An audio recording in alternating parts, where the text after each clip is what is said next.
Alrighty, folks. Just wanted to give you a little update on how the fight went. We finally managed to beat this green goblin, bloodborne looking ass motherfucker. He gave me some serious trouble. It took me 2 whole hours to beat him, which was pretty brutal. But yeah, I'm happy that I just recorded it and saved my voice, and now we can just go over the winning fight here. I might jump forward because it is a very long fight. But yeah, I made a bunch of adjustments to my team to make it more consistent. I realized that in medias res is actually incredible for like keeping your guys alive. And I re-centralized a lot of my builds around simply just shooting instead of using abilities. Since it's a flying monster, I couldn't really do anything other than shoot it and counter. So, yeah, a lot of my build is centered around that. Note that I wanted to try out something with CL. Rather than going in medias res, we went with Confident and a bunch of HP stacking. So I can't heal her, but she can survive a hit. And if she doesn't survive the hit, which was occasionally, she doesn't survive the hit anyway, because this thing can hit for like up to 9,000 with a basic attack, which is absurd. Basically what I did was I put Death Bomb and Death Burn on her, so that way she'd do damage when she died, and I'd actually be using my resources effectively. Using my revives one at a time rather than all at once, which ended up working out pretty well. And yeah, it's one of those things where this fight is definitely an endurance test, but it's not like I didn't have an insane amount of damage, because I absolutely did. And one thing that I start to utilize, I actually swapped around CL's moveset to bring back Fortune's Fury, because I'm like, if I'm going to be throwing out all of these high power shoots, then I should try to maximize how much damage they're doing. And you can see that I used Fortune's Fury here on Mael, who's got 9, and she's set up an offensive, so big damage boost. Let's go ahead and see how the damage is. 9,999. So, but look at that damage. So 40,000 damage in 1 turn off of just the shoot attacks. That is very solid for where I'm at. It feels like I think that's quite strong. So I'm very pleased with that. You can see Verso, he's kicking some serious ass too.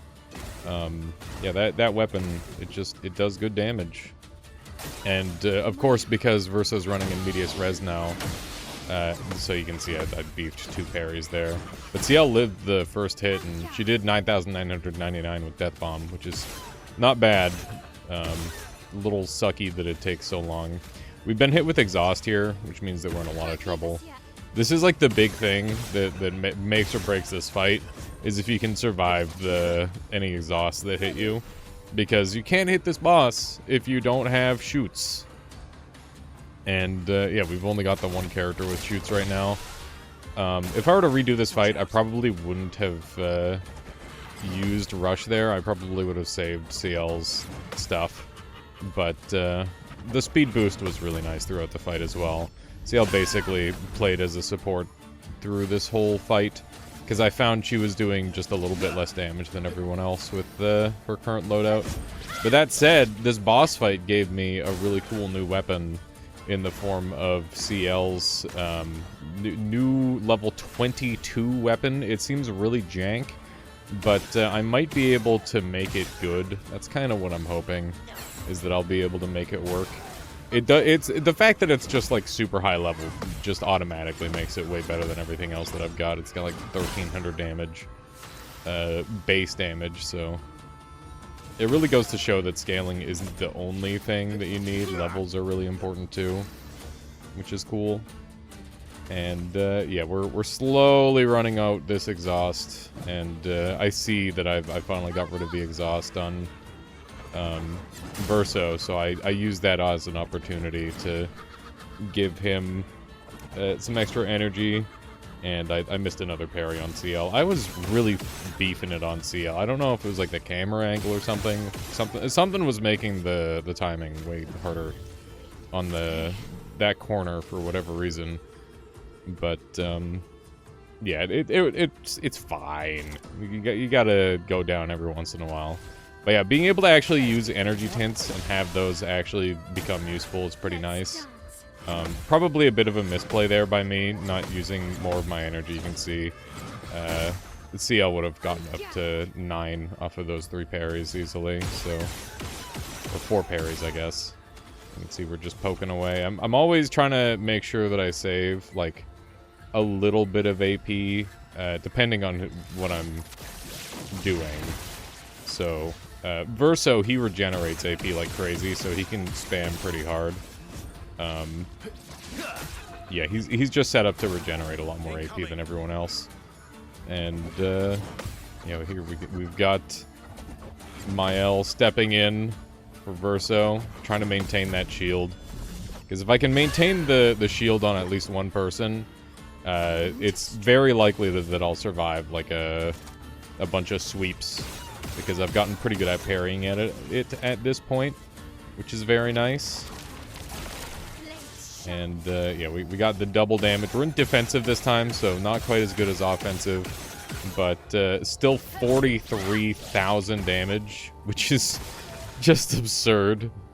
That, Fortune's Fury really paid off. It's, not quite as good as, like, having Mael, or CL also do her damage, but, like, still. Very, very, very good damage. Almost as good. And in order to run Rush, I think it's worth it to run CL here. I also considered running Lune, but I decided to keep Lune in the back line because I figured she'd have a better time doing a finisher. I actually managed to react to the hat dropping for the first time. I ran out of energy. But because Mael moved, I'm like, oh, okay, well now I kind of have like an approximate spot on where to look. And I was able to reaction parry, which was really nice. Because yeah, those hats, I was getting rid of them, every time. I didn't want to deal with it. I did not want to play around with those. I do wonder how different the fight is if you learn how to parry the hats. I don't know if it'd be faster or slower. All I know is that it was pretty much mandatory to, because it's a flying enemy, you have to shoot him. So like there's not really anything else to do other than shoot him or stack parries. And obviously I tried to do a little bit of both. And yeah, you can see here we've got him down to a quarter now. We're kind of cruising. Everybody's got 9 energy, so this is going to be a big turn. Gonna drop down, do a Fortune's Fury. I decided to put it on Verso because Verso is in S rank, which means he's going to be doing huge damage. You can see 69,000, 72,000 damage in a single turn. And plus that extra 9999. I need to limit break. I need to find some way to pop that upper limit. That's going to help us so much. And, yeah, we get another setup. Oh, never mind. I fucked up one of the parries. 2 down. A little bit scary. We're low on HP. Verso gets another shot to break these hats, and then I can resummon. Hopefully I can make a recovery here. We're getting them pretty darn low. 13 burns. Going to help a lot. It's going to definitely improve the damage a whole bunch. I'm going to get CL up first. Because she's got the auto death, so or not auto death, the on death procs. So I figure if anyone's gonna die, or if I want anyone to die, I want it to be CL in this instance. So yeah, that's why I got her up. Nice 9,000 damage parry. We'll shoot a bunch and then resummon Mael here. But yeah, that was a pretty late game blunder. Keep in mind that I had been doing this fight for like 2 hours at this point, so pretty tricky. And, yeah, we got another set of slashes here. This is the move I beefed it on last time. This time we're good. Nice gaming. They're down to their, like, last 1/8 of HP by the looks of it. I think we might have it this time. I mean, I know we've got it, but I don't know how close it is. Verso goes down here. Another failed parry. I feel so bad at the video game. Like, missing parries like that. I feel like such a freaking goober. But yeah, Chromatic Chapelier getting very low. Just kind of testing the waters, seeing if I can reach. Not quite sure on the damage reach, so I'm going to rush and wait. Maybe I could have gotten lethal that turn if I waited on it. But, yeah, we got another set of parries, and I fucking missed it. It's okay, though, because I've got my back line. So we're fine. Really awkward time to beef that, though. It was very unfortunate. This guy's got rush active on him now. I already missed a parry on Lune, but thankfully I had put the stuff on my backline too, because I'm like, I might need the backline. And I just decide I put on my fire weapon on Minoko, and that got me the win. You can see I got a whole bunch of level ups. Got some new chroma shielding death and a level 22 weapon for CL. Huge damage output, and look at the stats on that shielding death. That is wonderful. Yeah, that's going to be very, very good. We got a lot of really nice stuff out of that. And here I'm just going to show off the stats on this new one, Minasan. Sun skills have increased damage for each foretell on the target. Moon skills don't generate moon charges anymore, which means I can't go into my one mode, I guess. With at least one active sun charge, gain 1 additional AP per foretell consumed, and a base attack consumes 1 sun charge to apply 5 foretell. Very weird. You can see it's got really good stat bonuses on it by default. I'm gonna play around with this, and yeah, let's go ahead and get into the rest of the episode now. I'm gonna go ahead and make a cut here.